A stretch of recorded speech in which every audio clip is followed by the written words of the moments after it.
জামাত আওয়ামী লীগের তুলনায় একটা ক্ষুদ্র দল, কিন্তু তারা আওয়ামী লীগকে পছন্দ করে, তারা নৌকা মার্কায় ভোট দিতে চায়। ওই 1 কোটি লোক, 1 কোটি সংখ্যাটাকে ইগনোর করেন না। যারা ইগনোর করবে তারা হয় 1 কোটি কি জিনিস এটা বুঝে না, অথবা তারা রাজনীতি বুঝে না। এই অস্বস্তি যারা যে সমস্ত ঘটনার প্রেক্ষিতে তৈরি হয়েছে, সেগুলো কি খুব অজ্ঞাত কোনো ঘটনা? সেই ঘটনাগুলির নায়ক যারা, তাদেরকে কি আপনারা চেনেন না? সেই ঘটনার নায়ক যারা, তারা কি নিজেদেরকে আড়াল করার চেষ্টা করেছেন? তারা কি ফেসবুকে সরাসরি স্ট্যাটাস দেননি যে তোমরা আসো, আজকে আমরা বুলডোজার নিয়ে যাব, ওইটা ভাঙবো, ওইটা করব? দেয়নি। ঘটনা তো এগুলো ছাড়া এই সারা দেশে অনেকগুলো বাড়িঘর ভাঙা হয়েছে। এই বাড়িঘরের মালিককে কি সমাচার, সেগুলো একটা ইস্যু বটেই।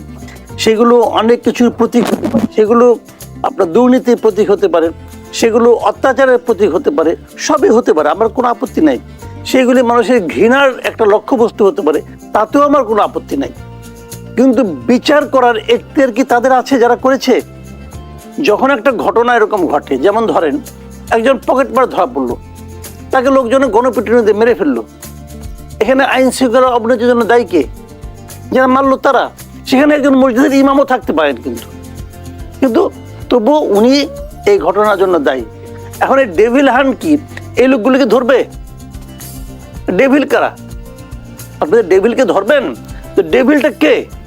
বর্তমানে এই পরিস্থিতিতে আমি যদি আইন শৃঙ্খলা রক্ষাকারীর বাহিনীর নির্লিপ্ততার কথা বলে তাদেরকে দায়ী করি, তোমরা নড়ছো না কেন, তোমরা ধরছো না কেন, তোমরা মারছো না কেন, যদি বলি আমরা, তোরা কাদেরকে ধরতে বলবো, কাদেরকে মারতে বলবো?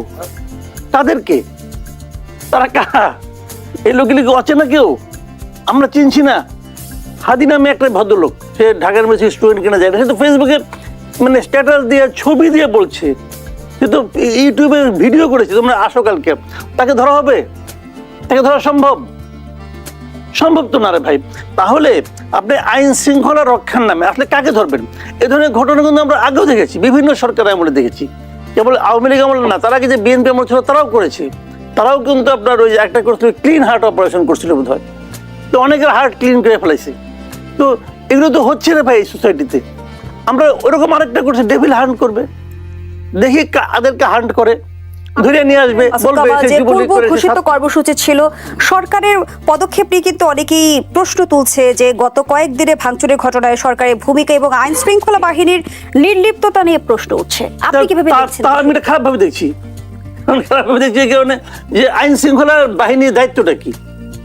যেখানে ভাঙছে প্রত্যেকের জায়গায় পুলিশ ছিল, পুলিশের একটা এখতিয়ার ছিল, ওখানে ওই এলাকায় একটা থানা আছে না? ওই থানা কি করতেছে? আজকে দেখলাম যে গাজীপুরে যে বৈষম্য বিরোধী ছাত্র আন্দোলনের কয়েকজন লোক মার খেয়েছে, এই অপরাধে এটা থামাতে পারলো না কেন? গাজীপুর থানার পুলিশকে বদলি করা হয়েছে। তাহলে আর এই যে জায়গাগুলো আগুন ধরানো হলো, যে জায়গাগুলো ভাঙা হলো, সেখানে জানমালের ক্ষতি হয়নি? হয়েছে। তো সেখানে পুলিশদেরকে বদলি করা হয়েছে। তো ওই সমস্ত পুলিশ কর্মকর্তাকে গিয়ে ডেভিল হিসেবে চিহ্নিত করে হান্ট করা হবে? হবেটা কি? এটা হলো মানুষকে ভয় দেখানো। ভাই, আমি বয়স একদম তো কম হয় নাই, সেই বঙ্গবন্ধু শেখ মুজিবুর আমল থেকে দেখে আসতেছি। উনিও লাল ঘোড়া দাবড়াইছেন, অনেক কিছু করছেন। এই যত ঘোড়া দাবড়ানি আছে না, তার এন্ড রেজাল্ট কিন্তু খুব প্যাথেটিক হয়, খুব প্যাথেটিক এন্ড রেজাল্ট হয়। ওই প্যাথেটিক রেজাল্ট দেখার জন্য অপেক্ষা করেন। ধন্যবাদ জানাচ্ছি জনাব মাসুদ কামাল। দর্শক, জানিয়ে রাখতে চাই আরো একজন অতিথি ইতিমধ্যে আমাদের সঙ্গে যুক্ত হয়েছেন, জুনায়েদ সাকিব, প্রধান সমন্বয়কারী গণসংহতি আন্দোলন। আপনাকেও স্বাগত জানাচ্ছি। জানিয়ে রাখতে চাই আজকের আলোচনার শিরোনাম অপারেশন ডেভিল হান্ট শুরু। আপনাকে ছাড়াই আমরা কিছুটা আলোচনা এগিয়ে নিয়েছি। আপনার কাছে এই পর্যায়ে আসতে চাই, আপনি অবগত আছেন যে বৈষম্য বিরোধী ছাত্র আন্দোলনের নেতাকর্মীরা ইতিমধ্যেই গাজীপুরের হামলায় জড়িতদের গ্রেপ্তারে 24 ঘন্টার আলটিমেটাম দিয়েছে সরকারকে। সেই জায়গা থেকে আবার আমরা আজ দেখলাম গাজীপুরের ডিসি অফিসের সামনে বৈষম্য বিরোধী আন্দোলনের কর্মী গুলিবিদ্ধ হলো। সার্বিক ঘটনায় আসলে আইন শৃঙ্খলা পরিস্থিতি স্বাভাবিক পর্যায়ে কিভাবে আসবে, কোন প্রক্রিয়া আসবে? ধন্যবাদ। আমার সহ-আলোচক সহ যারা দেখছেন সবাইকে সালাম, শুভেচ্ছা, আসসালামু আলাইকুম। কিভাবে আসবে এটা তো সরকারকে নির্ধারণ করতে হবে। সরকার পরামর্শ চাইলে আমরা তো দিয়েছি, সামনে আরো পরামর্শ চাইলে আমরা দেব।